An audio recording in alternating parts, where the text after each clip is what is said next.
Season start అయినప్పటి నుంచి చూస్తున్నాను గైస్. మ్యాచ్ గెలిచిన ప్రాబ్లమే, ఓడిన ప్రాబ్లమే. కొంతమంది ఉంటారు టాక్సిక్ ఫ్రెండ్స్. నా ఫ్రెండ్సే ఉన్నారు సిఎస్కే, వాళ్ళతో నాకు ఏ ప్రాబ్లం ఉండదు. మేము మంచిగా ఉంటాం, మ్యాచ్ ఎంజాయ్ చేస్తాం, అన్నీ నార్మల్గా అవుతాయి. కొంతమంది ఉంటారు అసలు ఎప్పుడు ఓడిపోద్దా, ఎప్పుడు ఆ స్టోరీ పెట్టేసి ఆర్సీబీ వాళ్ళని వేసేసుకుందామని రెడీగా ఉంటారు. మారింది, మా దశ కూడా మారింది. లాస్ట్ ఇయర్ ఫైనల్ విన్ అయ్యాం, ఇప్పుడు మళ్ళీ ఫైనల్కి వచ్చాము. ఇప్పుడు విన్ అవని లూజ్ అవని ప్రాబ్లం లేదు, మా దగ్గర కప్పు ఉంది చాలు. మాకు లేడీ లెక్క కూడా కలిసి వచ్చింది. సో ప్రజెంట్ మేము హ్యాపీగానే ఉన్నాం. But this is for my SRH friends. Please ఎవరిని బెగ్ చేయొద్దు ఎస్ఆర్హెచ్ని సపోర్ట్ చెయ్యండి అని.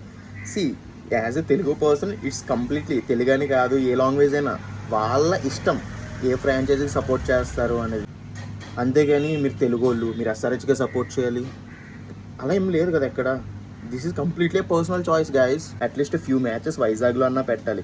వైజాగ్లో మ్యాచెస్ పెట్టరు, ఓన్లీ హైదరాబాద్లోనే కండక్ట్ చేస్తారు. అందరూ సపోర్ట్ చేయమంటే మీకు ఎస్ఆర్హెచ్ అంటే ఇష్టం, that's completely acceptable. But don't ask others to support your franchise.